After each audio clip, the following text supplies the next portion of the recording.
It was a Wednesday. Early afternoon, early enough that the light still felt warm against the curtains, but something about that day already felt wrong. I remember I was folding laundry, just folding laundry, a gray shirt, one sock, the hum of the dryer in the background, and then the phone rang. Not my son, not even my daughter-in-law. It was Carol, my old neighbor's niece. She never calls. Ever. I answered, half confused, half preparing myself for awkward small talk. Hey. I don't know if anyone told you, she said, her voice shaky, but your son. He's at St. Mercy Hospital. He's been there since Monday. I sat down on the edge of the bed like my knees forgot how to work. Why, I asked, though my throat tightened halfway through the word. She didn't know details. Something about dehydration. Something about infection. No one was really saying anything, but what stayed with me wasn't what she said. It was what she didn't say. No one had told me. Not my son. Not her. No message. No call. I thanked her, hung up, and sat there with that gray sock in my hand for, I don't know how long. He was in the hospital, and he hadn't wanted me to know. Let me know where you're listening from. I always love seeing how far these stories travel, and if this story speaks to you, share your thoughts below. Don't skip, because what happens at the end will surprise you more than the betrayal itself. I didn't tell anyone. I didn't text, didn't ask questions. I just packed a small bag, grabbed my keys, and got in the car. 3 hours on the highway, just me and the sound of the tires. I couldn't stop thinking about all the birthdays, the scraped knees, the midnight phone calls, all the times he did need me. And now not even a whisper. Not even a mom, I'm sick. When I reached the hospital, I didn't go straight in. I sat in the parking lot and stared at the building. People walked in and out, nurses, families, visitors with balloons and flowers. But I just sat there. What was I doing? Was I really going to walk in there uninvited? Was this even my place anymore? I used to be his home. Now I wasn't even on the contact list. I stepped inside eventually, asked for him at the front desk, and the nurse looked surprised when I said I was his mother. She gave me the room number, but the tone in her voice shifted, like I'd shown up to a party I wasn't invited to. I walked down that hallway with my heart in my throat, the kind of walk you do when you know something is ending.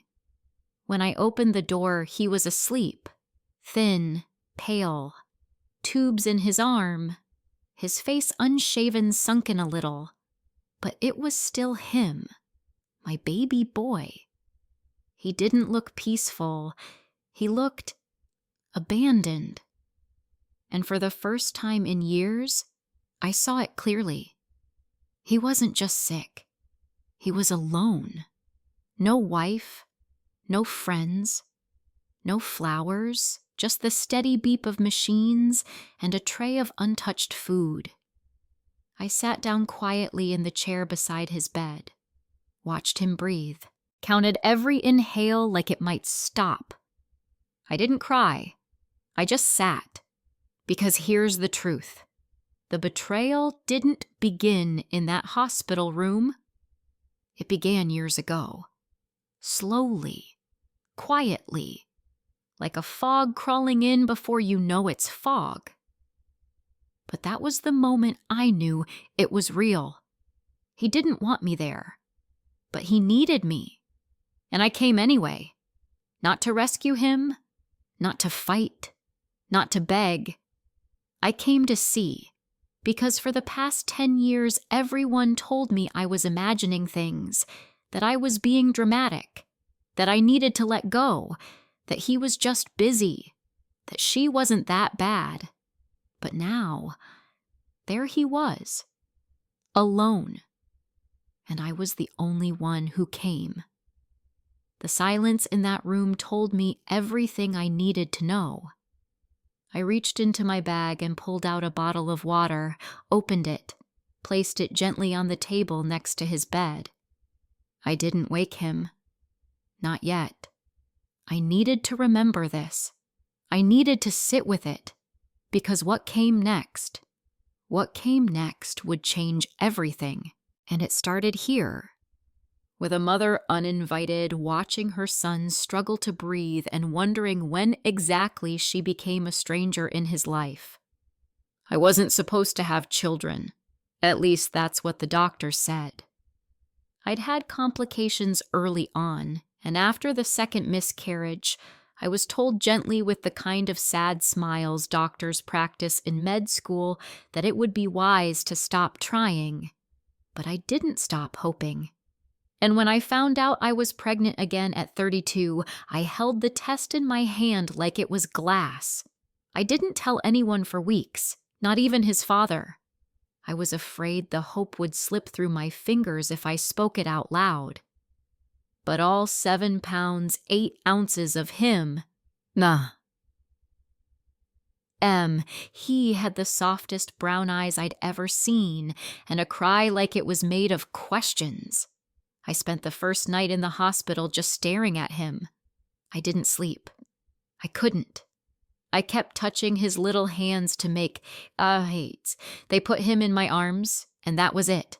I wasn't just a woman anymore. I was a mother. The world narrowed. Everything I did, every breath, every choice was for him.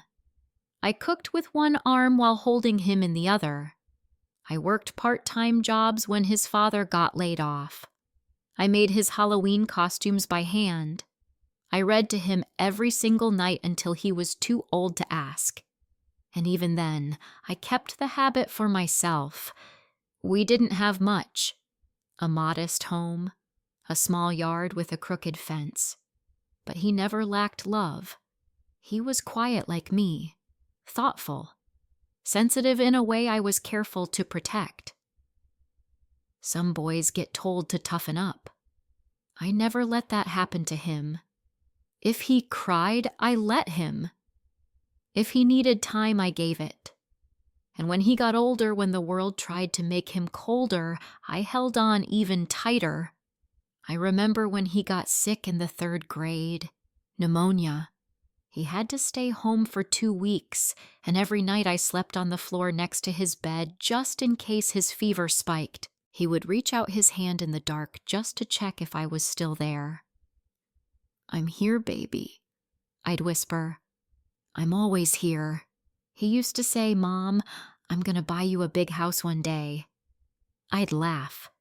"Why would I need a big house? So you can have a library with a reading chair and tea." He remembered things. Small things. My favorite tea. The song I hummed when I was tired. The story I told about my own mother's hands. For so long it was just the two of us. Even when his father left. Even when money got tight. Even when I had to choose between heating the house or buying new shoes. I never let him see the cracks. He saw a warm dinner on the table and his homework checked before bed. He saw clean clothes and books from the library. He saw love. I gave him all I had. When he got into college, I cried harder than I had in years. Not because he was leaving, but because he'd made it. All the sleepless nights, all the jobs I juggled, all the times I went without. It was worth it.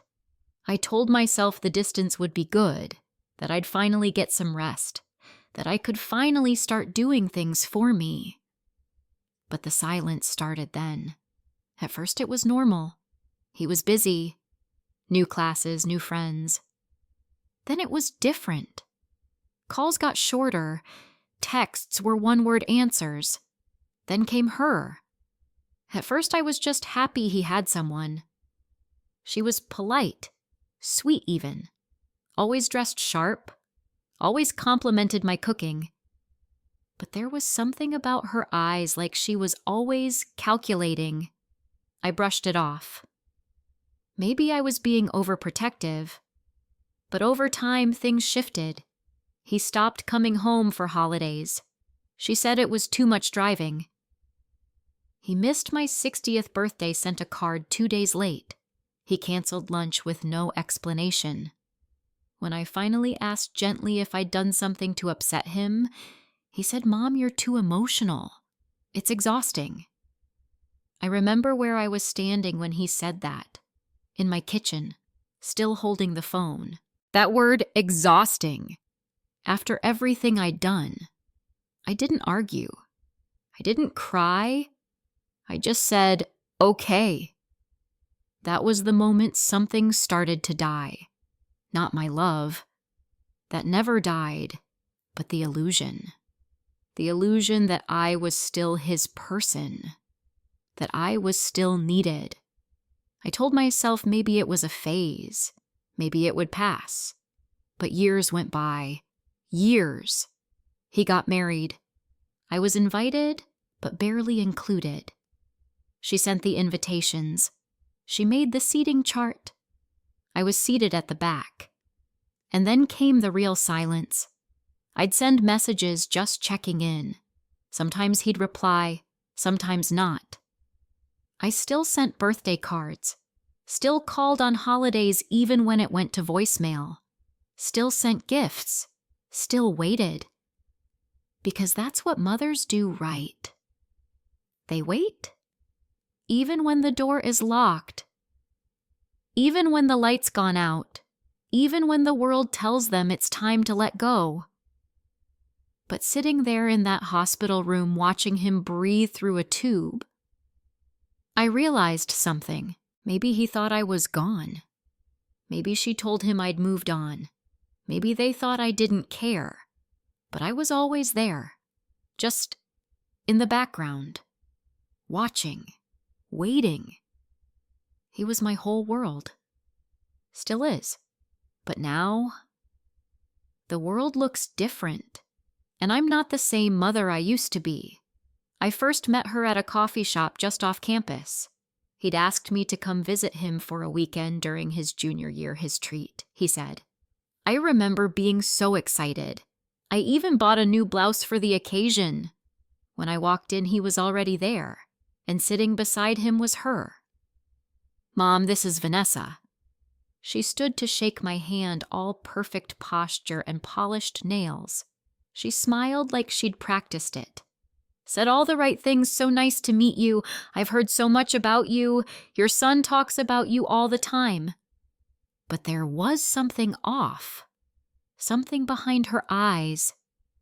I can't explain it. Not in a way that makes sense. It was the kind of thing you feel not see. Still, I was polite. Warm, even. I listened as she talked about her marketing degree and her internship. I watched the way she spoke for him, answered questions I asked him directly, corrected his stories with little laughs. She kept touching his arm, kept glancing at me like she was gauging my reaction to every word. After that visit, everything changed. He stopped calling as often. He canceled our regular Sunday chats, said he had projects, events, a lot going on. And when he did call, she was always there in the background, always interrupting. I tried not to jump to conclusions.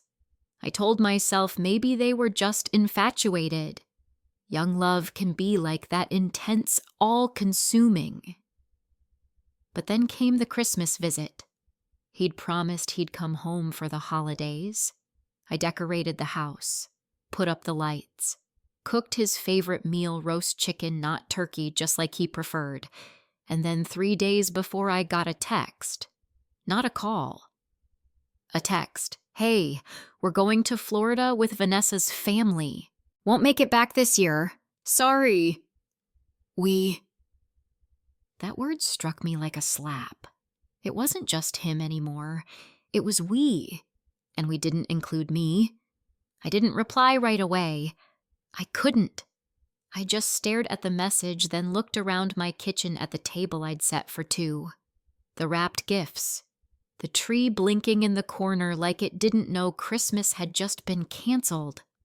I think that was the first time I cried over him as an adult. Not when he moved out, not when he stopped asking for advice, but then when he chose someone else's tradition over mine without hesitation. The next few years followed the same rhythm. Birthdays missed, calls shortened. Every invitation met with a polite excuse, and Vanessa, well, she was always the voice behind it. She sent the thank you texts. She sent the photos of the two of them on vacation. She posted captions like, "Grateful for our little world, a world I wasn't part of." Once I tried to talk to him about it. I chose my words carefully. "I miss you. I don't know where I fit in your life anymore." His response was quiet. Too quiet. "Mom Vanessa says it's not healthy how much you try to be involved. She thinks we need space." That word, unhealthy, like love had become an illness.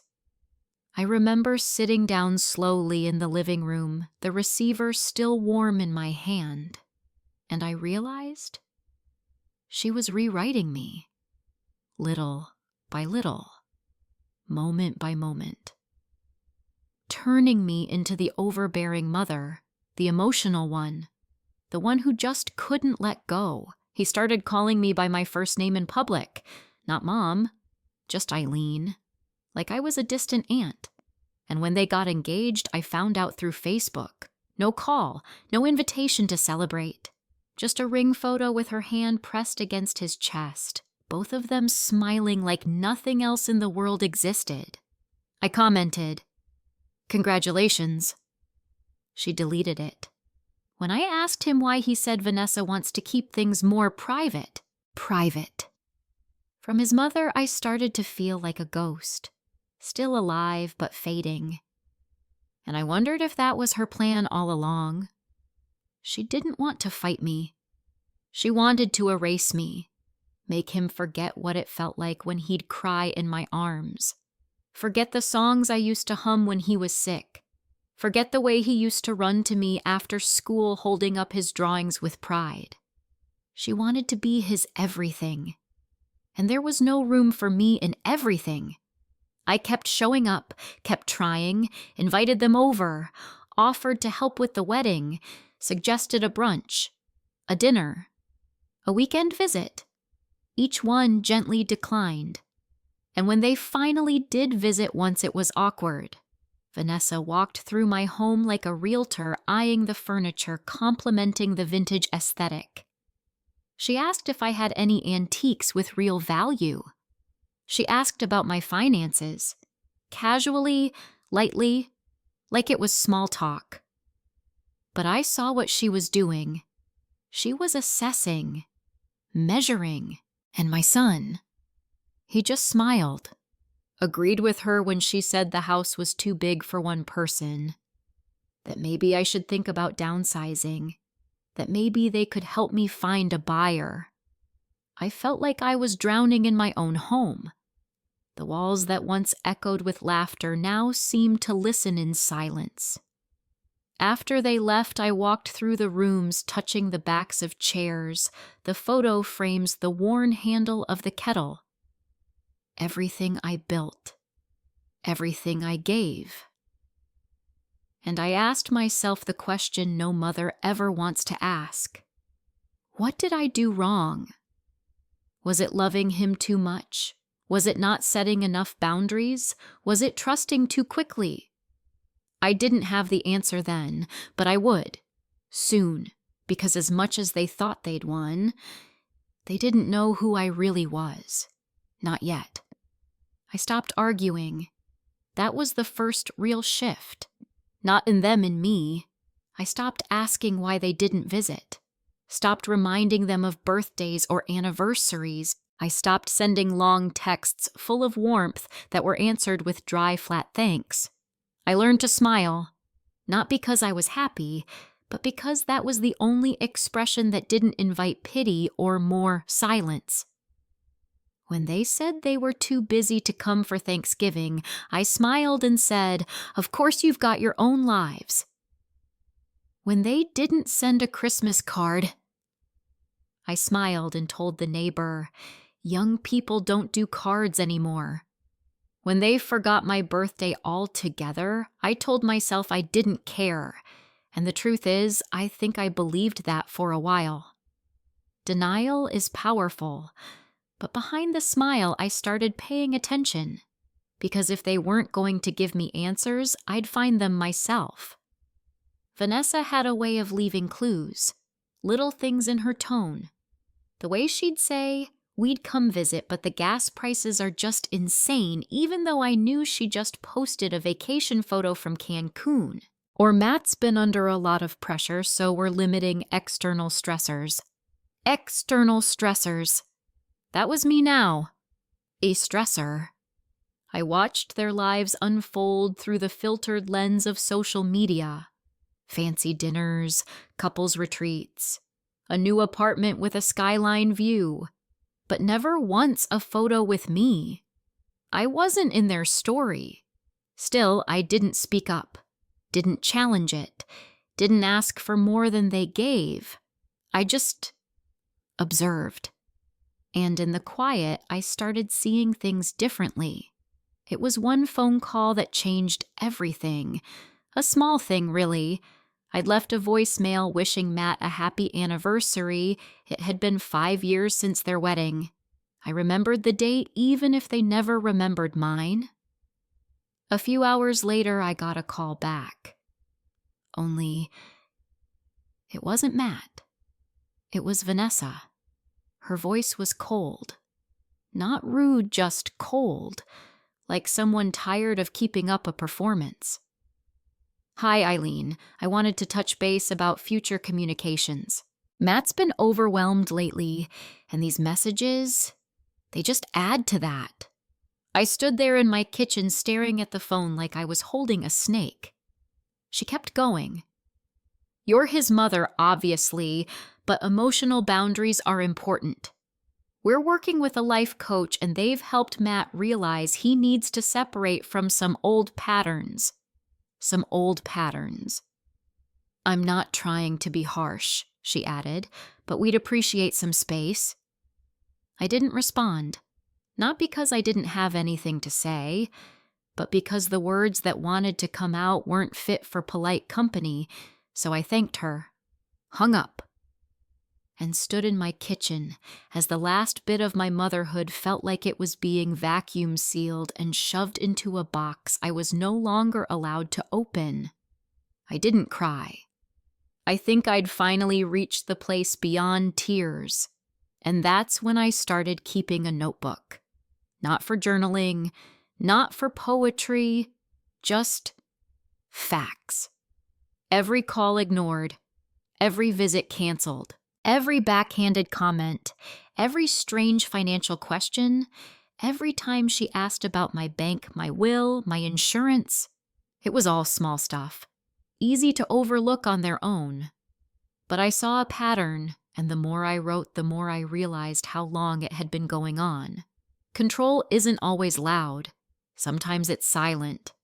Sometimes it's wearing a soft voice and polished nails. Sometimes it looks like love on the outside. But inside, it's about power. And Matt, he was a shadow of himself. Not unkind, just dulled. He didn't laugh like he used to, didn't challenge ideas. He agreed with everything she said like a man checking boxes. I watched it all unfold, quietly. One evening I overheard them on speakerphone. They didn't know I was still on the line. She said, "She's going to leave everything to you. You know that, right? You need to make sure she updates her paperwork. Don't let her die with the house still in her name." And he said, nothing. Just silence. And then finally, "I'll handle it." I hung up. Didn't say a word. That night I took out my old will, read every line. Then I called my lawyer the next morning. That was the day the smile started to mean something different. Not surrender. Preparation. They thought I was fading. They thought I was small. They thought I was finished. But I was watching. And I was learning. And when the time came, I would act. Not out of anger, out of clarity. Because I finally understood who they were and who I'd become. A woman who learned to smile through betrayal until the smile turned into a weapon. I let them believe I was weak.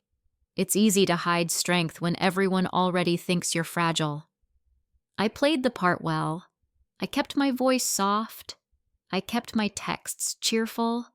I nodded when they spoke, even when it felt like a knife was being turned behind every word. I said things like, I don't want to be a burden and take your time getting back to me. I made it easy for them to forget me because it was safer that way. I knew what they were doing. I saw the way Vanessa leaned over to whisper something in Matt's ear every time I asked a question about his job or their plans. I saw how he always looked to her for permission before he answered. I saw how their "we've got it covered" responses were meant to keep me out, not keep me informed, and I let them think it was working. What they didn't know is that I'd already started preparing. The will was rewritten completely. The house, the accounts, the small investments tucked away from years of saving every nickel, they were all redirected. I didn't leave it all to spite them. No, that's not how I work. But I made sure none of it would fall into hands that didn't earn it. I donated to causes that mattered to me. I created a scholarship in Matt's name before the boy I raised turned into the man he'd become. I set aside funds for children in the foster system for women rebuilding after domestic violence. I thought about leaving a letter explaining why, but then I realized I didn't owe them anything. And the longer I stayed quiet, the more they revealed. Vanessa grew bold. One day she showed up unannounced, said she was in the neighborhood, though we both knew she never stepped foot in this part of town unless she had a reason. She sat at my kitchen table like it belonged to her, crossed her legs, looked around. Still haven't renovated, huh? I smiled. No need.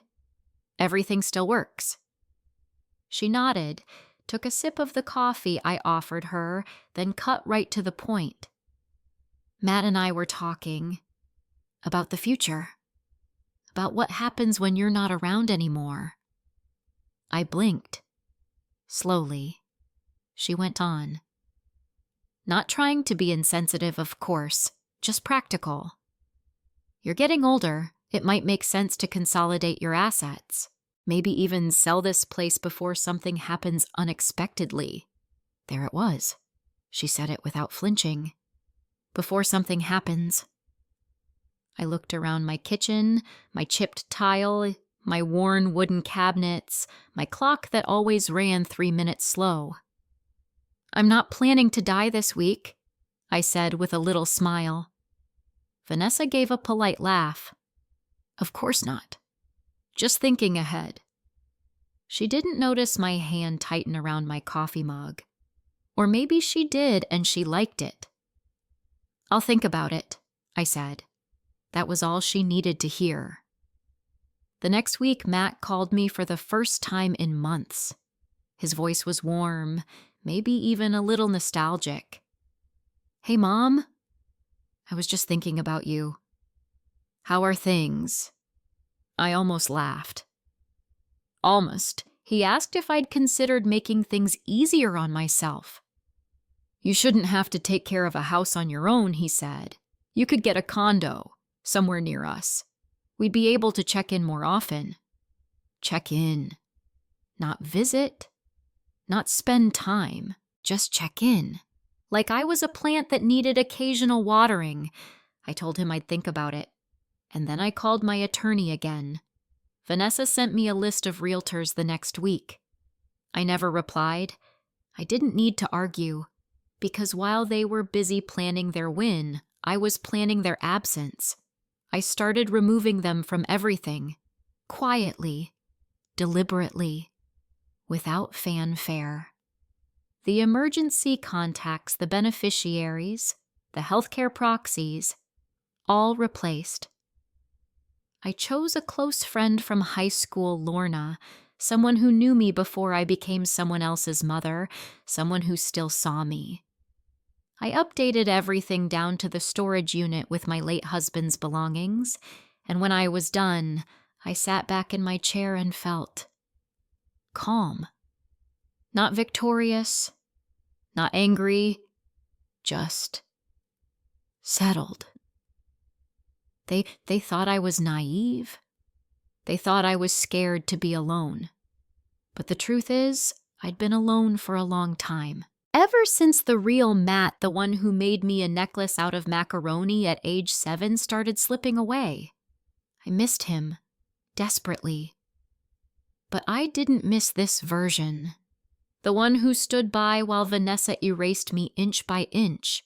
The one who traded in a lifetime of love for silence and convenience. The one who looked at me like I was a transaction. And when the hospital call came, when Carol told me he was alone in a sterile room without a single visitor, I knew. It was time. Time to see the consequences of their own choices. Time to let them sit with what they'd done. I didn't tell them I was coming. I didn't ask if I was allowed. I packed a bag, drove 3 hours, and walked into that hospital like I still had the right because I did. And when I sat next to him watching his chest rise and fall with shallow breaths, I didn't feel bitter. I felt clear, because while they were planning how to take everything from me, I'd already taken it back. And they didn't even know it. It was about a week after that hospital visit when the first crack in their perfect little picture made it to the surface. I didn't expect it.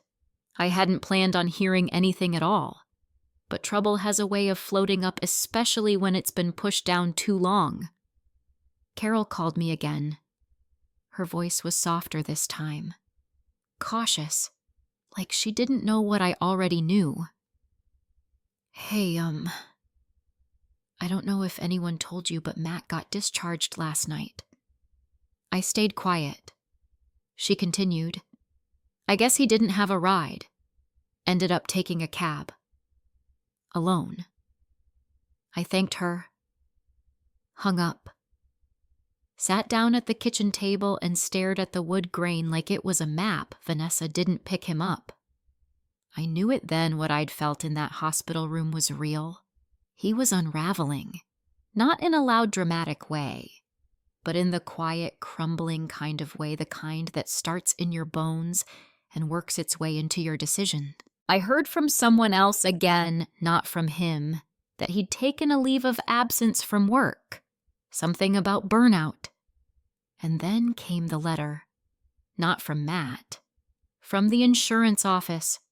A notice about a missed premium for a life insurance policy that months ago had him listed as the sole beneficiary. A policy I'd already rewritten. They were contacting me because of the update. His name removed Lorna's put-in. I sat there holding that letter, reading the carefully worded lines, and I realized something. He didn't know. He thought he still had control. He thought the strings were still in his hands, even as his own life was coming apart. But I had already cut those strings. Quietly. One by one. The next call came from a number I didn't recognize.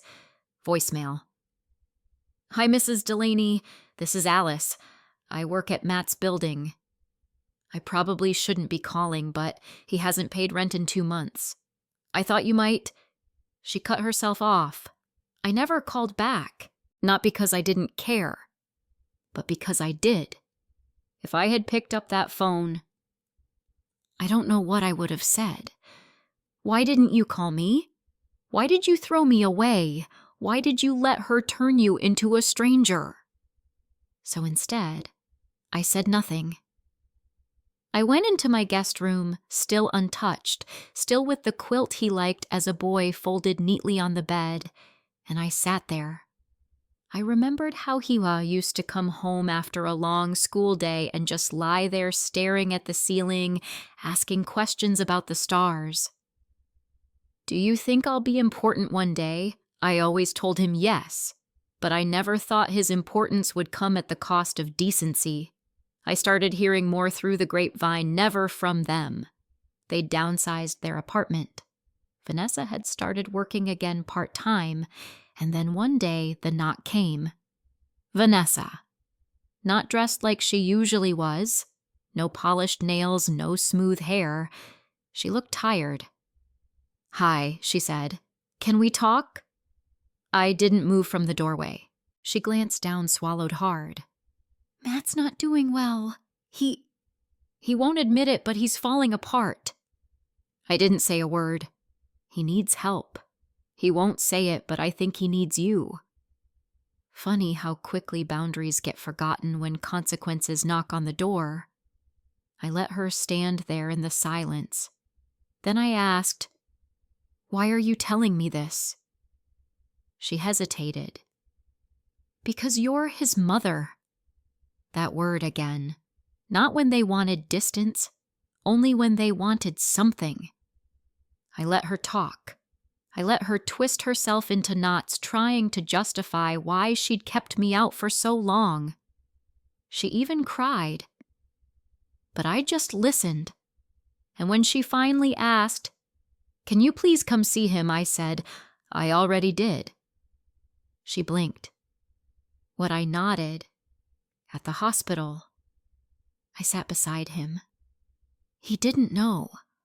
I saw everything. Her face changed. Not surprise, fear, because in that moment she realized I'd seen the truth. The real truth. I stepped back and started to close the door. Then I paused. He's made his choices.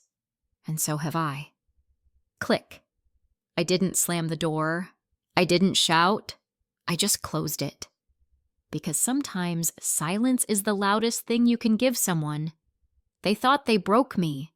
What they did was teach me who I really was. Not a victim. Not a forgotten mother. Not some fragile old woman waiting by the phone. I was steel wrapped in softness. Fire hidden beneath tea and sweaters.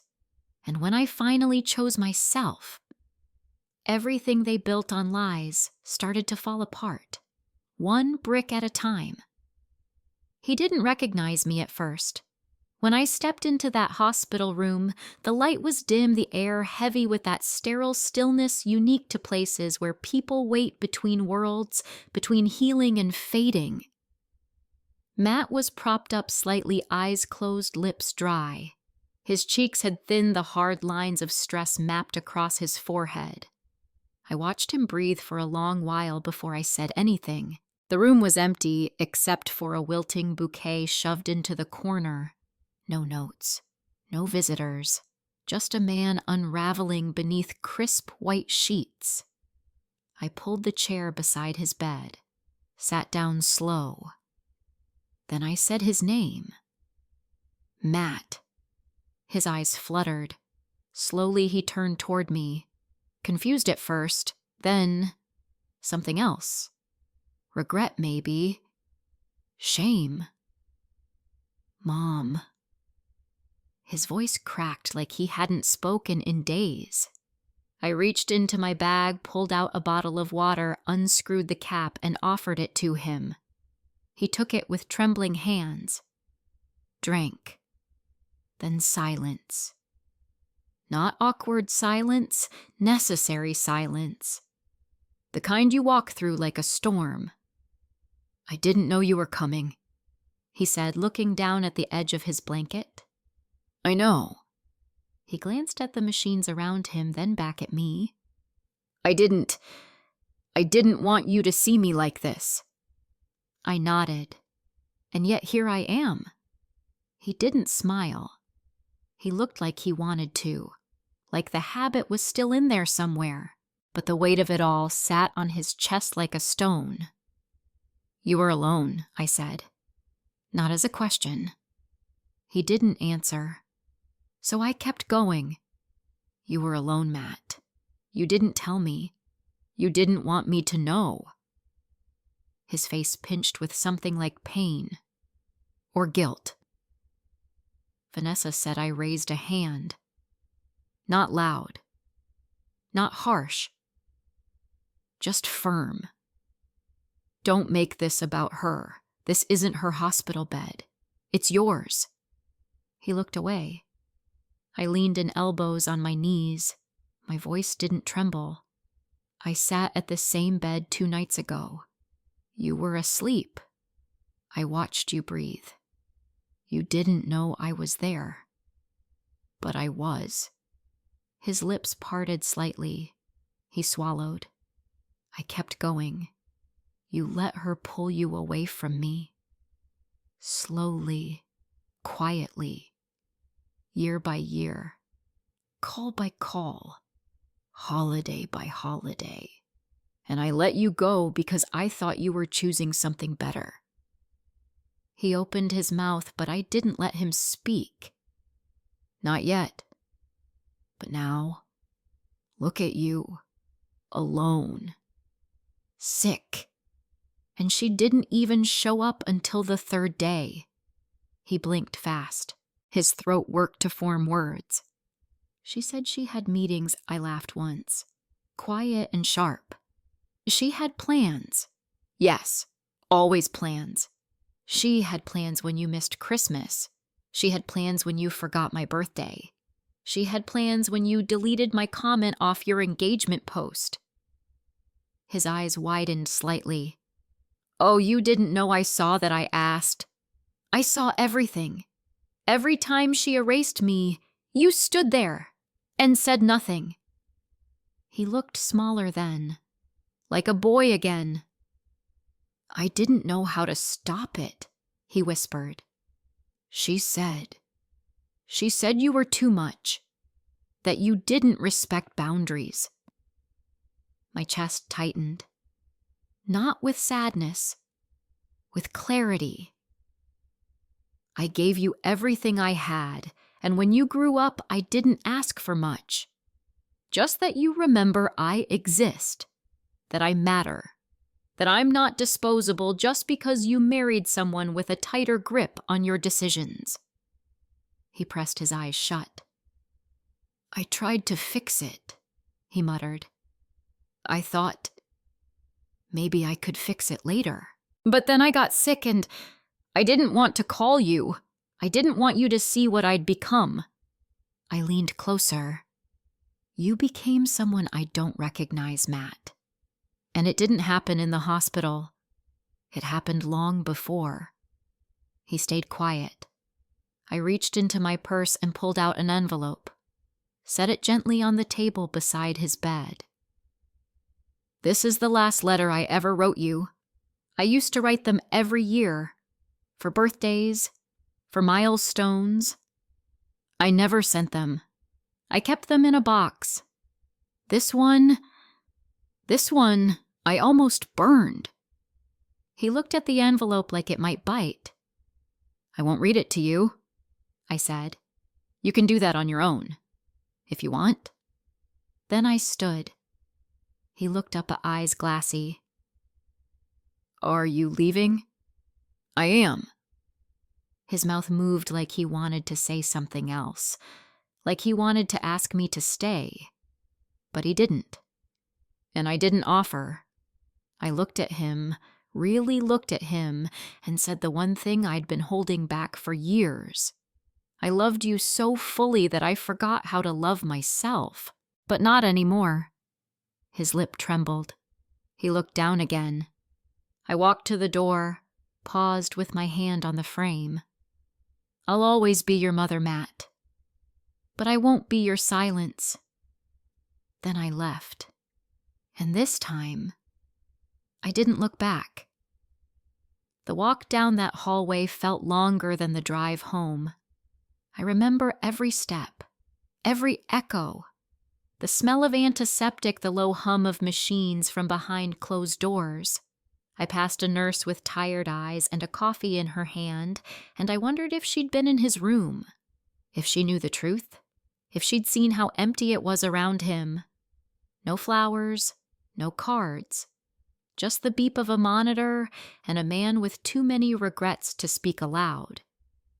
I pushed through the glass doors into the parking lot, felt the warmth of the sun against my face, and I let myself breathe. A full breath. The first in days. The sky was that kind of washed-out blue you only see when the heat has settled and everything feels tired. I looked up for a moment, just one moment, and said nothing. No prayers, no thoughts, just quiet. And then I got in the car and drove. I didn't call anyone, didn't tell a soul where I'd been. Not even Lorna, because some things are too sacred for commentary. I didn't cry on the drive. I thought I might. I thought I'd fall apart the second I was alone again, but I didn't. I just drove. 3 hours. Through towns I didn't recognize, past fields and rusted gas stations and the occasional church steeple. And by the time I turned into my neighborhood, the sun had started to dip behind the trees. Shadows stretched across the sidewalk like reaching hands. Home. My house. My rules. My silence. I went inside and turned on the kettle, pulled down my favorite mug blue with tiny white flowers, the one Matt gave me when he was 13. He picked it out with his allowance money. I remember him holding it behind his back like it was a diamond. I sat at the kitchen table, wrapped my hands around the warm mug, and stared at the empty chair across from me. And that's when I made the decision. No more space for guilt. No more room for explanation. No more waiting by the phone. I picked up my planner and opened to the first blank page. Then I started writing a new list. Not a to-do list, not appointments, a list of names, people I wanted to reconnect with, people who made me laugh, people I'd pushed aside because I thought being Matt's mother was enough to fill my life. I wrote Lorna's name first, then Judith, who used to invite me to book club before I stopped going, then my sister's daughter, who lives by the coast and always asks me to visit, and then I wrote me. That name felt strange on the page. But right. I closed the planner and made another cup of tea, this time chamomile. And then I walked around the house slowly, room by room, touching things, smelling things, feeling the weight of every memory. Not to mourn, to reclaim. This was the house they thought was too much for me. The house Vanessa hinted should be sold, but they hadn't earned it. They didn't know its corners. They didn't hear the echoes of childhood laughter in the hallway or remember the burnt toast from Sunday mornings. I did. And I decided I wasn't going anywhere. Later that night, I sat down with my lawyer over video call, confirmed the changes, signed the last few documents, the house, the bank accounts, the retirement fund. Everything was now sealed. Final. And then I deleted Matt's contact from my phone. Not because I hated him, not because I wanted revenge, but because I needed to stop flinching every time my phone buzzed. I needed peace more than I needed proximity. The next morning, I opened the blinds and let the light flood in. It was a simple act, but it felt like a revolution. I pulled out the old photo albums, the ones I hadn't touched in years, flipped through the pages. There he was, my little boy with pudding on his face, with scraped knees and a gap-toothed smile. I kissed my fingertips and pressed them against that photo. That boy still lives somewhere. But the man? The man had to face what he'd built. And I wouldn't stop him. I wouldn't save him. Not anymore. I took a walk that afternoon, just through the neighborhood. People waved. I waved back. For the first time in years, I didn't rush to get home in case someone called, because no one would, and that was okay. On the porch, I sat with a blanket around my shoulders and watched the sun set behind the oak tree. And I whispered something I never thought I'd say. Thank you for walking away, Matt. Because if he hadn't, I never would have found my way back to myself. The first message came 3 days later, from him. A short text. Hey, Mom, just wondering if you're okay. Can we talk? I stared at it. Read it twice. Then 3 more times. Can we talk? Not. I'm sorry. Not. I was wrong. Just can we talk? I didn't respond. That night I sat with the phone on the armrest of my chair, the screen glowing in the dark like a ghost. It buzzed again around midnight. I just want to understand where we're at. It feels like you've shut me out. The irony nearly knocked the breath out of me. I shut him out. I thought of all the birthdays missed, the holidays skipped, the wedding invite that felt like an obligation rather than a celebration. And I thought of that hospital room, the silence, the ache, the quiet desperation on his face, but still. I said nothing. The next morning, a voicemail from Vanessa. Hi, Eileen.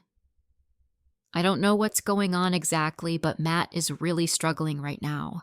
He's confused. Hurt. We both are. Hurt. That word again tossed around like it didn't weigh a damn thing. He misses you. We both do. And I know things have been tense, but maybe it's not too late to reset. I think we got off track. Maybe we can have dinner. You pick the place. We just want to clear the air. Clear the air? As if the air hadn't already been poisoned for years. I sat at the kitchen table, her voice playing through the speaker, and stared out the window at my garden. The dahlias were in bloom. And I thought I'd rather pull weeds with my bare hands than sit through a dinner where I'm expected to forget everything. They didn't want healing. They wanted access. So I didn't respond. And that silence, it shook them. Over the next week, the messages became more frequent. Vanessa sent a long email, 4 paragraphs. Most of it about how misunderstood she felt. She called herself protective, said she only wanted Matt to be less burdened. She said I may have overstepped, but it was from a place of love. Love. Funny word, that. So easy to say when consequences arrive. They weren't sorry for what they did. They were sorry they'd lost control. And now they wanted me back, not as a person, but as a door they could keep open in case of emergency. But I'd already changed the locks. They tried showing up. One afternoon, I heard a car pull up, saw their silhouettes at the edge of my driveway.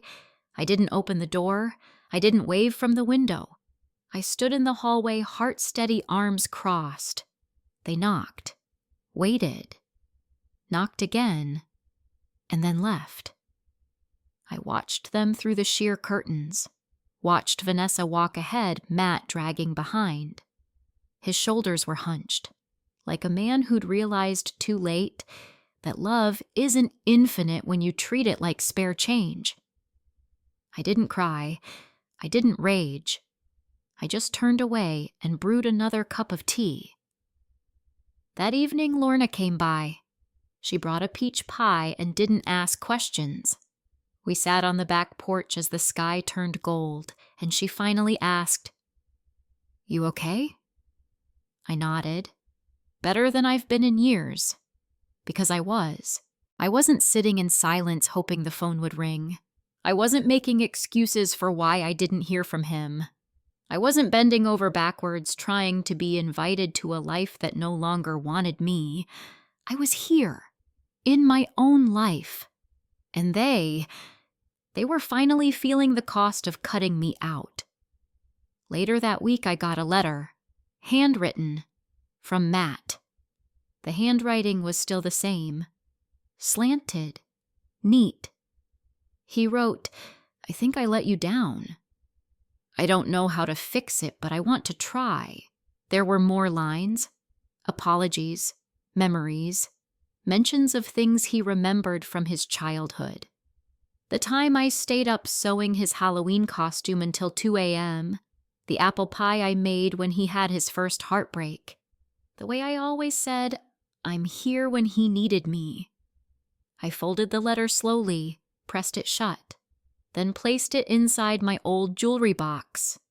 I didn't throw it away, but I didn't answer it either, because he was right. He had let me down, and wanting to fix it wasn't the same as doing the work. They tried everything, more texts, photos of their dog, a card for Mother's Day. The irony. But I was no longer waiting to be chosen. I had chosen myself. And that decision, it saved my life.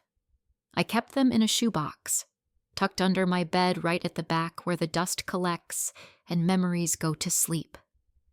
22 letters, each one written in a different year, some on birthdays, some after long silences, one after he got married, another after he missed my 60th. I never sent a single one. At first, I told myself I'd give them to him one day, maybe when he had kids of his own. Maybe when he asked me, really asked what went wrong. But that day never came. So the letters stayed. Some were angry, some gentle, some just ging. I pulled the box out one morning after Lorna had gone and the house was still. I sat on the edge of my bed and opened it, the cardboard creaking softly, like it too remembered the weight it held. The first one was dated October 4th, 2009. Matt, you didn't call today. I know it's silly. People forget birthdays all the time. But I waited. I waited all day.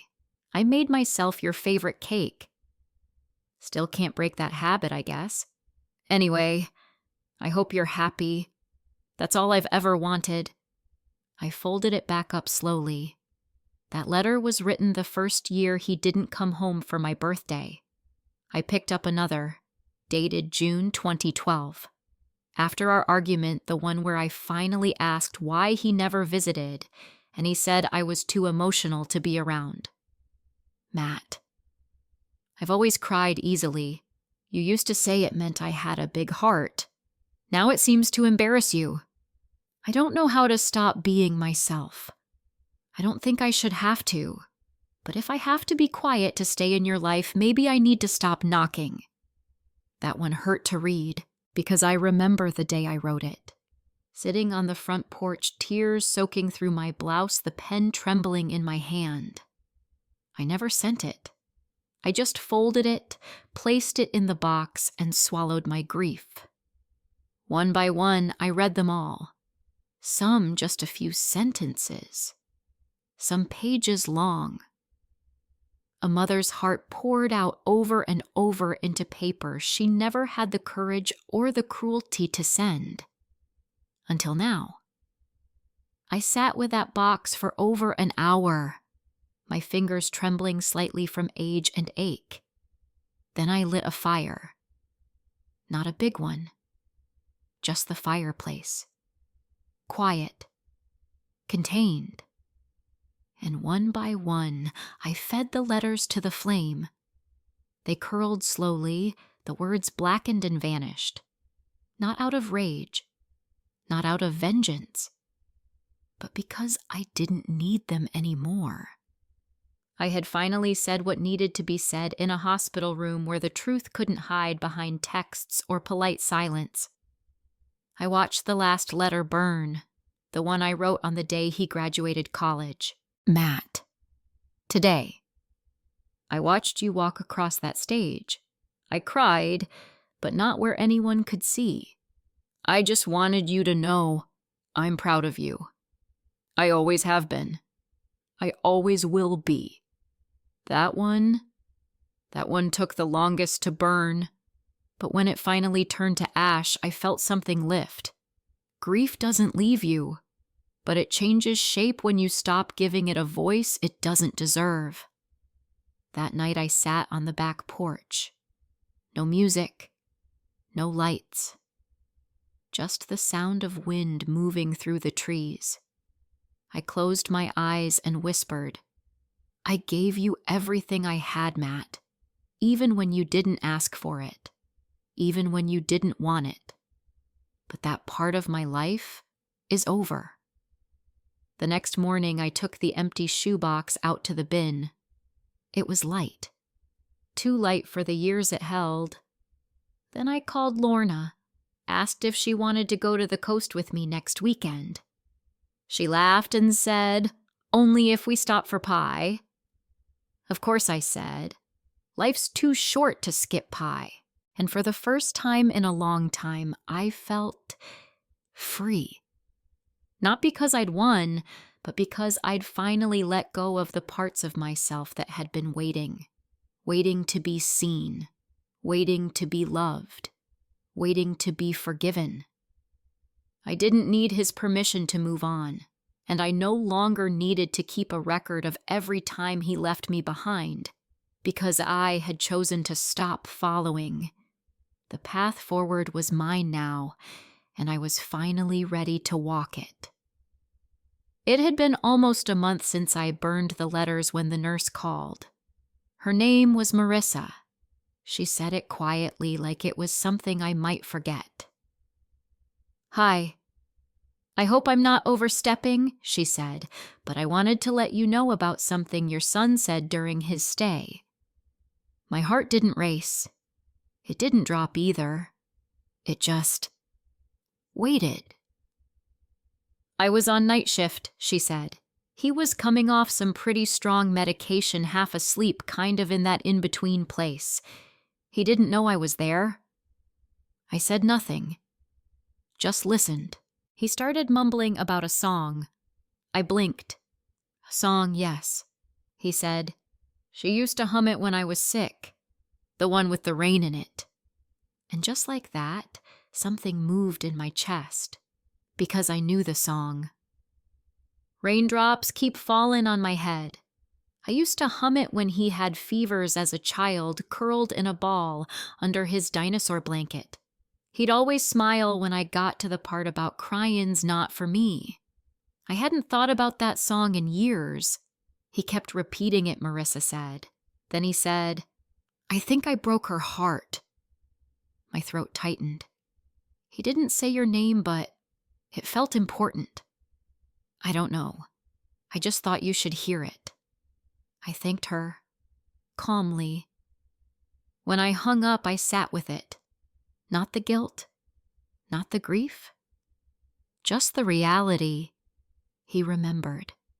Not all the fights, not the tension, but the music, the hum in the dark, the quiet comfort that only lives in memory when everything else falls apart. That was what surfaced in his half-sleep state. Not Vanessa, not her roles, not the justifications or cold boundaries. But me, my voice, my warmth, and maybe just maybe a part of him finally saw the gap between the woman who held him through the night and the mother he cast into silence. I didn't cry, not because I didn't want to, but because I'd already cried enough. Instead, I stood up, walked to my old record shelf, pulled out the dusty vinyl, and played the song. Raindrops keep falling on my head. It played through the empty house, soft and crackling with age. And I sat on the floor like I used to back when we didn't have furniture, back when we ate dinner on the carpet with paper plates, back when Matt was still just my boy. I closed my eyes and remembered his little body pressed against mine during storms, the way his small fingers gripped my sleeve, how he always asked, "You're not scared, are you, Mom?" And I'd whisper, "No, baby, not when you're here." That was the kind of love no one could rewrite, not even him. A few days later, I got a card in the mail. No return address. No handwriting I recognized. Just a card with a bird on it and one sentence inside. I heard the song too. No signature. But I knew. I didn't write back. There was nothing else to say. That moment, whatever it meant to him, was his to carry now, and I had my own life to keep living. He could carry his regret, but I wouldn't carry it for him anymore, because remembering me now in the quiet of his guilt doesn't undo what was done. It doesn't erase the years, the erasures, the slow extinction of the woman who gave him everything, but it meant something. Not enough for repair, but maybe enough for truth. And sometimes truth is the only thing we get. The next morning I went outside to trim the hedges. It was small grounding work. Quiet. Predictable. I clipped away the overgrowth, and I realized something simple, something solid. Even if he remembered the song. Even if he regretted the silence. Even if he said sorry 100 different ways, I wasn't waiting for a resolution, because I had already chosen peace. The kind you don't ask permission for, the kind you give yourself. I hadn't planned on going back. Not after everything. Not after the card. Not after the call from the nurse. But something pulled at me. Not guilt. Not love exactly. Something quieter. Something that felt like finality. It had been 2 months since that hospital stay. I hadn't heard anything since the card. No new messages, no surprise visits, no updates from anyone. Then Carol texted, "He's back in again. Same hospital, different wing." I didn't reply. Just stared at those words until they blurred into each other. Then I got up, put the kettle on, made tea, sat. I stared out at my garden, the dahlias now beginning to wilt heavy with their own weight, and I decided, not for him, not for closure, but because sometimes you need to stand in front of something one last time to know it doesn't hold power over you anymore. So I went. No bag, no flowers, no prepared speech. Just me, plain shirt, hair pinned back, a single photo in my purse. The drive felt shorter this time. No nerves, just breath, just movement. When I walked into the hospital, the receptionist looked at me the way they do when they recognize a returning face. I asked for his room, got the number, and made the walk. It was quieter this time. No beeping machines, no IVs, just a room with too much white, and Matt sitting in the bed staring out the window. He looked up when I walked in, didn't speak, didn't look surprised. He just nodded. I stepped inside. Didn't sit. Didn't ask how he was. Just reached into my purse and pulled out the photo. It was one of the last pictures of us together. He was 9, missing a front tooth, holding up a jar with a firefly in it. I was kneeling next to him, my arm around his back, both of us smiling, not for the camera, but for each other. I placed the photo on the table next to his bed. Still, he didn't speak. He just looked at it. And after a minute, he whispered, "I remember that night." I nodded. He closed his eyes, took a breath that sounded like regret wrapped in cotton. I was happier then. I know, I said. A pause. Then he asked quietly, Are you still mad at me? I thought about it. Really thought. Then said, No. His eyes opened. But I'm not waiting for you anymore either. He blinked. Slow. I could see the words forming behind his lips, but I didn't need to hear them. So I kept going. You broke something, Matt. Not just between us. In yourself. And only you can fix that. He turned his face away. Not in defiance, but because he knew. I thought I had more time, he said. I looked down at the photo, then back at him. We all think that. The silence between us wasn't cruel this time. It was just finished. I stepped back, turned to go. He didn't ask me to stay. He didn't reach for my hand. He just said softly, Thank you for coming. And I said nothing, because some things don't need answers, only endings. I walked down the hall, out through the doors, into the light, got into my car, started the engine, let it idle for a minute.